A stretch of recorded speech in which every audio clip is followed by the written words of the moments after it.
अस्सलाम वालेकुम। तो हम कर रहे थे आयरन डेफिशिएंसी एनीमिया, और आयरन डेफिशिएंसी एनीमिया में कर रहे थे इसका ट्रीटमेंट। तो simple as it is, treatment क्या होगा? Deficiency of iron is the cause. तो आयरन को ही मतलब ट्रीट करने के लिए आयरन देंगे, उसकी डेफिशिएंसी को कवर करेंगे, एनीमिया खुद ब खुद कवर हो जाएगा बाय द टाइम। तो इसको आयरन सप्लीमेंट्स देंगे ओरल। फर्स्ट ऑफ ऑल तो आपने क्या करना, कोशिश करनी है कि इसको ओरल सप्लीमेंट्स ही दें। Oral iron supplements, oral iron supplements देंगे। वो क्या होंगे? उनका नाम है फेरेटिन सल्फेट। कौन सी आपने यूज करनी है? फेरेटिन सल्फेट ओरल टैबलेट्स देंगे अगर। और इसके साइड इफेक्ट साथ ही याद रख लें। जो है ferrous sulphate oral tablets use करने से क्या होगा, उसके साइड इफेक्ट्स क्या आएंगे? पेशेंट को लाजमी आपने बताना है, कंसल्ट करना है कि आप ये टैबलेट्स यूज करें तो उसकी वजह से क्या होगा। उस पेशेंट को कॉन्स्टिपेशन हो सकती है, अगर कॉन्स्टिपेशन हो सकती है, या डायरिया हो सकता है। इसके अलावा स्टूल ब्लैक कलर का होगा, ब्लैक स्टूल आएगा। उसको डिस्निया हो सकता, सॉरी डिस्पेप्सिया हो सकता है, डिस्पेप्सिया हो सकता है। और उसको एब्डोमिनल पेन होगी, मतलब एब्डोमेन से रिलेटेड जीआईटी के प्रॉब्लम्स होंगे। फर्स्ट ऑफ ऑल क्या होगा, या तो उसको डायरिया हो सकता है। ये सीरम फेरेटिन के साइड इफेक्ट्स बता रहा हूँ, ये सैंगोमियान के नाम से आते हैं। तो ब्लैक स्टूल, फर्स्ट आपका आ जाएगा ब्लैक स्टूल। पेशेंट को इस चीज की कंप्लेन हो सकती है कि ब्लैक कलर का स्टूल आ रहा है। सेकेंडली, आपका जीआईटी डिस्टर्बेंस से डायरिया हो सकता है। कॉन्स्टिपेशन भी हो सकता, कॉन्स्टिपेशन भी हो सकती है। दोनों एट अ टाइम नहीं होंगे। कॉन्स्टिपेशन हो सकती है। अब्डोमिनल डिस्ट्रेस होता है जिसको डिस्पेप्सिया कहते हैं, डिस्पेप्सिया हो सकता है, पेप्सिया। और एब्डोमिनल पेन हो सकती है आपकी, एब्डोमिनल पेन और एब्डोमिनल पेन, एब्डोमिनल पेन हो सकती है। ये था ऑरल सप्लीमेंट अगर देते हैं फेरेटिन सल्फेट। लेकिन अगर पेशेंट कंप्लेन कर रहा है कि वो इन साइड इफेक्ट से बचना चाह रहा है, तो आप क्या करेंगे? या फिर इनसे वो पेशेंट रिस्पॉन्स नहीं कर रहा, तो आपने ड्रग को चेंज कर देनी है। जहाँ पे फेरेटिन सल्फेट यूज करें, वहां पे आप ferrous sorry ferrous sulphate, ferritin sulphate, ferrous sulphate या फेरेटिन सल्फेट, आप कोई भी नाम कर लें। अगर आप ये नहीं करते, आप चेंज कर दो, उसको शिफ्ट कर दो फेरेटिन फेरस ग्लूकोनेट पे, ठीक है। तो किधर गया?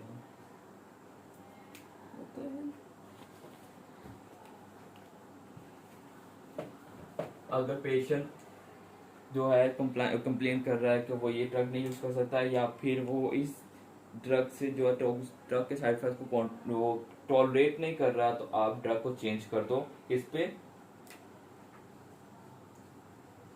फेरस ग्लूकोनेट पे। लेकिन अगर पेशेंट ये भी नहीं यूज कर रहा, या फिर इस पेशेंट से भी जो है एनीमिया कवर नहीं हो रहा, तो क्या करेंगे आप?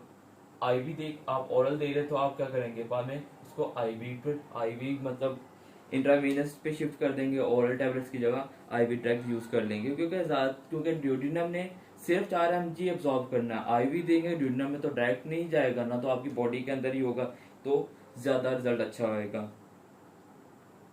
तो ये था ट्रीटमेंट। अब इंडिकेशंस क्या होंगी, मैं आपको इंडिकेशंस भी बता दूं।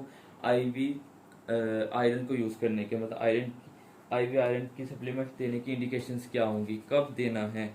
अगर पेशेंट ओरल टैबलेट्स को, ओरल आयरन को टॉलरेट नहीं कर रहा।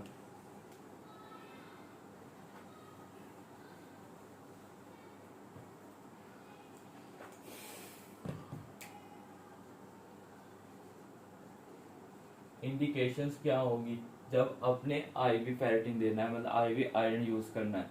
तो पहली आपकी आ जाएगी, अगर पेशेंट जो है टॉलरेट नहीं कर रहा, कि पेशेंट ओरल टैबलेट्स को, ओरल कांट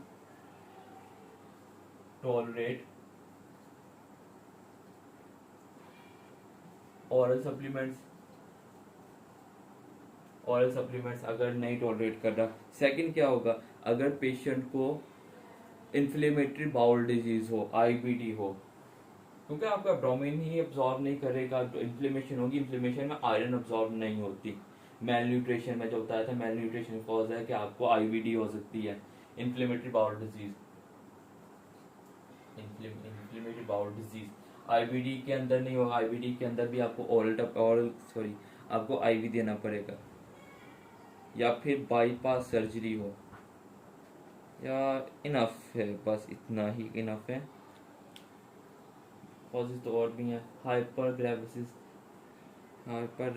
ग्रेविडेरम, ये भी आप पास लिख लो, लेस लाइकली हाइपररेमेसिस ग्रेविडेरम।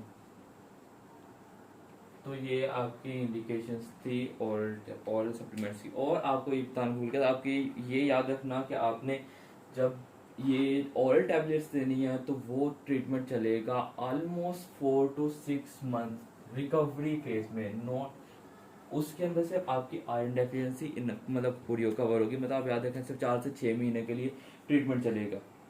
इसके अलावा कुछ पॉइंट्स बता दूं कि आपने जब भी आयरन टैबलेट्स देनी है, आपने साथ में विटामिन सी दे सकते हैं, मतलब विटामिन सी यूज कर सकते हैं। विटामिन सी जो है, विटामिन सी आपकी आयरन की अब्जॉर्प्शन को इंक्रीज करती है, आयरन अब्जॉर्प्शन इंक्रीज होगी। लेकिन साथ में जिंक नहीं देनी, जिंक नहीं देनी, ये आपकी आयरन की अब्जॉर्प्शन को कम करेगी। ये आपको जीआईटी के अंदर से, ड्यूडेनम से आपको आयरन को अब्जॉर्ब नहीं होने देगी। और इसके अलावा आयरन की अब्जॉर्प्शन तब होती है जब एनवायरनमेंट जो है एसिडिक हो, तो एसिडिक एनवायरनमेंट को खत्म कर दिया जाए, मतलब एंटासिड्स यूज की जाए। एंटासिड्स यूज की जाए मतलब आपको एच ब्लॉकर दे सकते हैं, आपकी ये ओमेप्राजोल, ये वाले ड्रग्स H2 ब्लॉकर्स में ओमेप्राजोल वगैरह, पीपीआई यूज करेंगे। ये क्या करेंगे, एसिडिटी को कम करेंगे। एसिडिक एनवायरनमेंट रिड्यूस हो गया, आयरन की अब्जॉर्प्शन रिड्यूस हो जाएगी, तो टैबलेट्स लेने का फायदा नहीं।